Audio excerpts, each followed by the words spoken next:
Greetings, guys. Today we're going to go over the FIO project.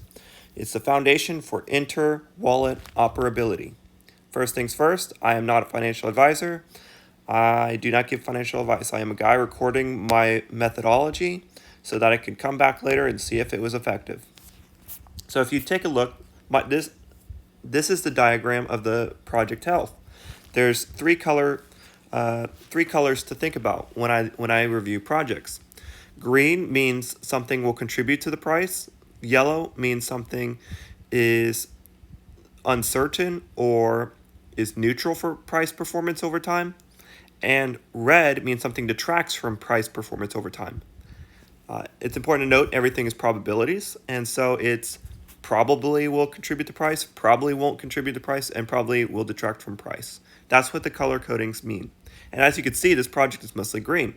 In fact, it's a very healthy project. Okay, so a basic summary of this project. What problem does it solve? Well, if you've ever dealt with crypto wallets, you know that you have to deal with a public and a private key, and you have to worry about that process of these long string of characters that you have to deal with, and you're looking at the front characters, the back characters, and you have to make sure everything's right. And there's software that could potentially change it when you copy and paste it. It's a horrid process. So the goal of the FIO project is for improved user experience, a improved user standard for cryptocurrency. They want to make a decentralized service layer for crypto endpoints. One thing to note is that they do not interact with blockchains, so if you send Bitcoin, you will still pay your Bitcoin-related transfer fees. But what it is it's a trustless layer for service providers to interconnect with each other automatically. So when you're sending payments throughout the web, if they're part of the FIO network, it's an automatic process, a trustless process, allowing for people to have that service that they offer of easy to deal with addresses. So what problem will they solve in the future? That's basically the same as the above for more service providers or more wallets. It's an industry consortium, which is a bunch of businesses that come together to form a DAO to make a blockchain standard like HTTP standard for the web. So this is a usability standard for cryptocurrency, which I think is excellent. A list of things that they could potential services they could add in the future, such as verified user program. So using verification processes. If you're an employee, or you could use your imagination of using your email and such as a verified user of certain things. Like if I do some background process, you don't have to expose that information, but it will say that yes, so and so meets some criteria, and so they'll get access to such things. Aliases such as using your email address, multi-sig routing, so allowing for a bunch of entities or programs to come together and agree upon routing crypto, reoccurring payments, referral functions, browser plugin, premium addresses. So this could be a potential big thing in the future for FIO income streams. Multi-factor authentication. So that means if it's your email, and you've been using it as your wallet, it'll allow for you to have proof of authority automatically. So these are some amazing features that they could build in the future. And does the team have a track record of proving that they can deliver? Yes, I would say absolutely, and we'll get there when we do the diagram in the future. So I always start off with two mission critical parts of a project. Is a token used for services? And do they have a lot of room for growth? And I'd say they do. Okay, so we do expect the price to perform in the future. That's the conclusion. And the reason we conclude that is we expect future increase in demand for the token. So the current market serves expected growth. So they're currently live and they're working with service providers, and there's 50 million people in the world who use cryptocurrency, it's estimated. And eventually the whole world's going to come online. So the current market served is humans and making the experience easy for humans. So yes, absolutely. There's 7 billion people that need to come on to crypto, and they will.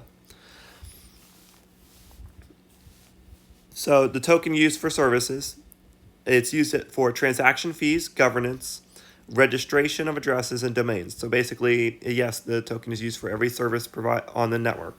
So the token's value as more services are provided will go up. The value of the target market is large. So like what future markets they go for are absolutely large. Once again, it's their future market, their target market is the market that they're currently starting to fill. So once again, it's always important for a project to have a current market, and their target market is pretty much the same, and whatever your imagination can come up with that. So yes, that is a lot of room for growth. All right. So we expect future market excitement from the price momentum likely. Yes, we think that there will be future excitement in this price in the future, which comes from money needed to move the price decreases. So it's less difficult to increase the price. And one of the reasons that is we reach the conclusion that tokens on the sell side will decrease over time. And the forces that contribute to that are the token's supply distribution is not negatively affecting this. So it's 68% distributed. So that's good. From the token sale. This market is a micro cap. It's a very low market cap. So there's not a lot of money that's already entered. So the money will most likely enter in the future. This project has a 0% inflation rate. After there's the final 32% that needs to be removed from lockup, and that'll happen by the year 2023. But after that, this is a 0% inflation project. And I operate on a 10-year scale, 5-year, 10-year. I look at both.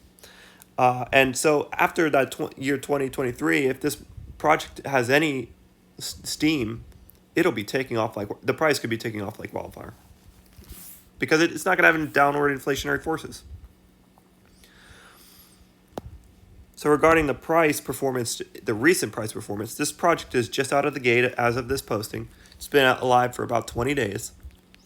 And it's up 4x from its all-time low, and it's 50% down from its all-time high. But we know that projects, when they first are released, they're all over the place. So there's a lot of uncertainty with its current price performance. It can go in any direction. Being a microcap, I would take this part less seriously because it's a microcap, because its market cap is so small. But yes, it's still 4 times up from its all-time low. All right, so these are some of the things that are uncertainties. Current awareness is low before the hype stage. So this project already has had some hype. And we get that from the Twitter, because the project has 52,000 followers on Twitter, which is actually, if you look at Chainlink, one of the most popular projects, that has 77,000. So this project's pretty well known. It's no secret. So that's why I have that as not contributing to price in the future. We've already seen the first marketing campaign. We've already seen that people are aware of this project's existence. But the team does have a low amount of followers. Luke Stokes is the largest Twitter entity I could find, and he had 5,000 followers. So is this project currently serving a niche? And I will say that that's a very important thing, because we know, like from business books and from companies such as Amazon, servicing a niche gives you room to service more niches in the future, to move sideways or vertically in the business sphere of capturing new services. So because a niche validates your existence, it provides current income streams. And they are starting to service. They're live, so and they are servicing a niche. They're currently providing services, so that's great. All right. So we expect the tokens to decrease per person over time. I'll start off with the things that are not contributing. So the tokens are not hard to acquire. They're in the middle of the road with that because they're on Binance, Hotbit. They're on pretty big exchanges, but they're not on a lot of they're not on a lot of official U.S. options right now, but that could change in the future. But because they're on Binance, I wouldn't put that it's hard to acquire. So I would say this is neutral. It's in the middle of the road, and you can see it comes over here.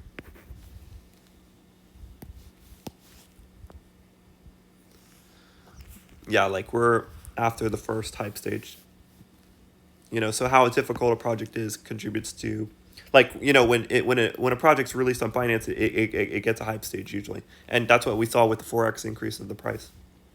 Okay, so it's not a fee burning model, so there's no burning of tokens for services, so that doesn't contribute to anything.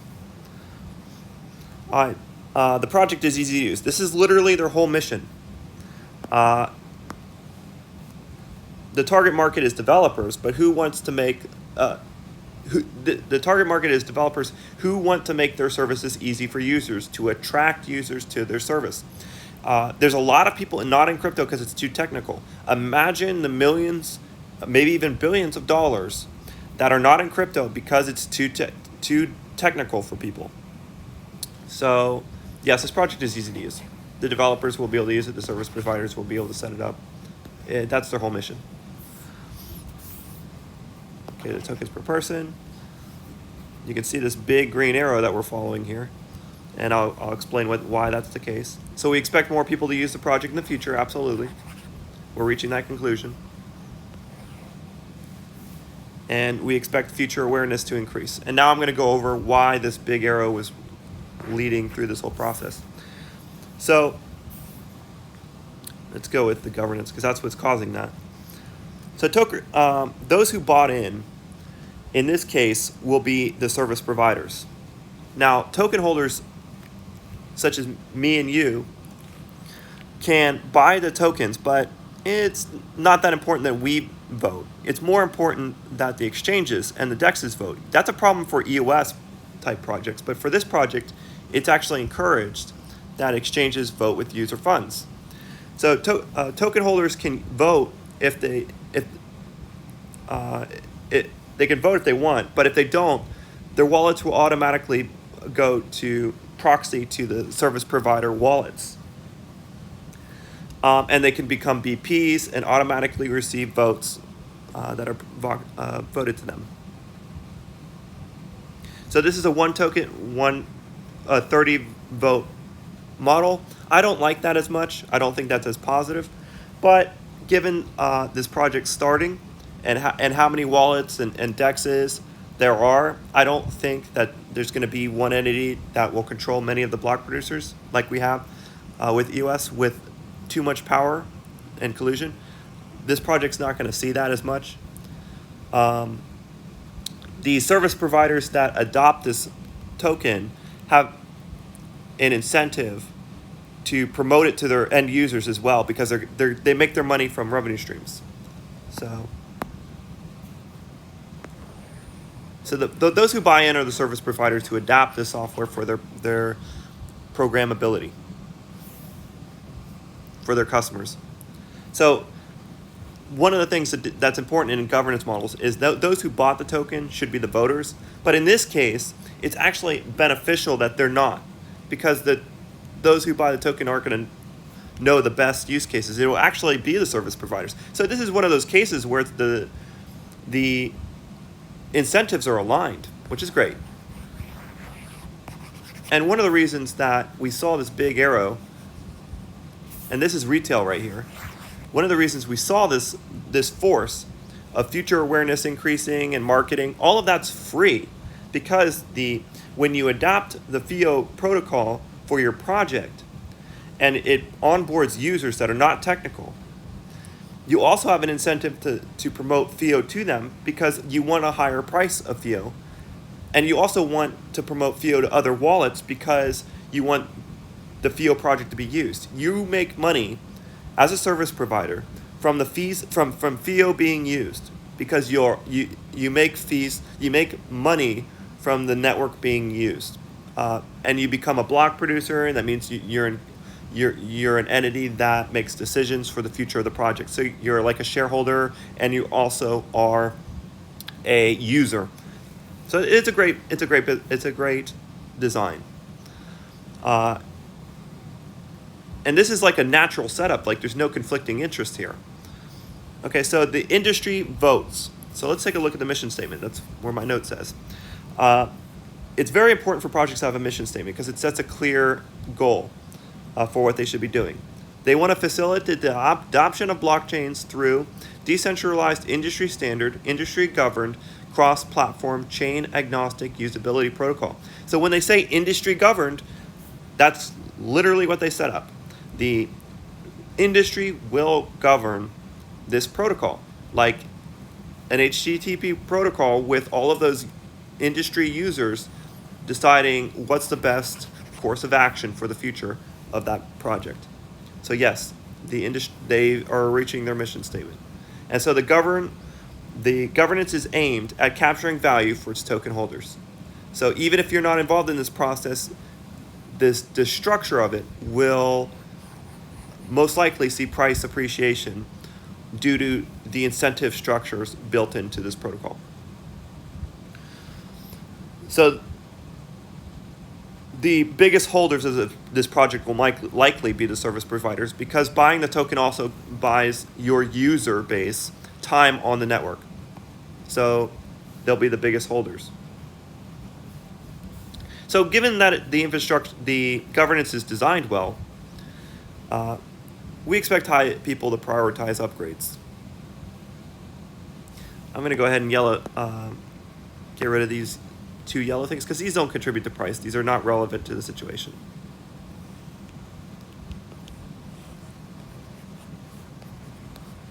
That's why they're yellow. So we expect over time, because they have a good governance structure, that high value people will prioritize upgrades. So developer compensation is controlled by governance. BPs are the service providers. BPs will create the developer motivations, developer compensation. So yes, we expect all of those things to look good. And here's high value people choosing the future marketing plans. The service providers were promoted even to their users because they have an incentive to do so. So it's like free marketing. This whole thing going this way is to the public. And so the public will probably get excited because wallets will be promoting it to them. So yes, expect future awareness to increase. Okay, so let's go over here. Strategic partnerships. They have Scatter, Trust, Edge, Binance, MyCrypto, Mycelium, Engine, Shapeshift. All of those are big, heavy hitters in the field, and they're doing a good job with that. And also the wallets are probably going to form that as well. So you see another big candle here, because the service providers will be promoting it to each other. They want everybody on the same network with their incentive structure. So once you use this, you have an incentive to push it to other industries. So yes, I actually think that they have a significant chance of capturing a large amount of the market.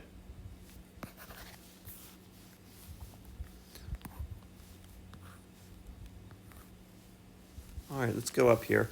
So the impressive achievements of the team. Luke Stokes is involved with the EOS DAC. So he's into decentralized autonomous corporations. He's very passionate about them. He is part of a project that's like the EOS DAC is even making something called a DAC generator, and that should be live soon. And so I'm actually going to take a look at that project in the future. So he's a managing director of a foundation that purchased the software from DAPEX in 2019 and made it open source. And so he's the managing director, and he's very good at doing DACs. However, DAPEX has been the designer and facilitator of most of this before then. And their CEO of DAPEX, he's overseen billion-dollar budget projects in the past. And some of them he's even saved $150 million from oversight. Using his oversight skills, he saved, disaster programs using satellite networks to save $150 million. So yes, he's got some experience managing high budget projects. So maybe, maybe this little $25 million market cap might become, maybe in the billions. It's possible. Funds to Shapeshift. He's also funded Shapeshift as a VC. So that's probably where that Shapeshift partnership came from. And their names are David and Powell. And they were involved in most of the early stage design of this project. So, evidence of ability to solve difficult problems. Yes, I've read through the team members' contributions. Luke Sost is the EOS developer, obviously. And there was other EOS developers, EOS BPs involved. Yes, there's a lot of EOSIO. So EOSIO is what this project runs on. EOSIO. And yeah, there's a lot of EOS developers. There's even Ethereum developers in the team. And some of them have worked with machine learning and data sciences. So yeah, they have all the skills in this to achieve their goals. And so the current developer team's great. Are they the best option of the competition? Guess what? There is no competition. I couldn't find anyone else going after this particular service, making blockchain easy to use. You'd think that would be something that there'd be a lot of competition for, but no, they don't have any competition. So, I mean, come on, this project's so bullish. So we see the contributions here and the contributions here. All right. So yes, they're going to have long-term vision and strategy. I mean, they have a mission statement, and they also have a governance structure that's going to maintain the strategy in the future to be relevant. So that's what governance is for, is just to keep your relevance, to keep your upgrades relevant to surviving. So that's why you need a governance structure. So yeah, we expect high-value upgrades in the future because you have high-value people involved. We expect value of services to increase over time because, the upgrades are going to be high value. We expect large business models to demand the token to reflect their needs. Absolutely, it's part of the design of this. And I see this crazy candle here because it's extremely important that businesses buy your token. That's where a lot of money comes from. Businesses are 80% of where all the money exists, is large businesses. So that's why this candle is so powerful in my diagrams. Oops. All right, guys. And there it is. Overview of the FIO protocol. Ultimately, we arrive at the conclusion that it is highly likely that this price will perform very well going forward.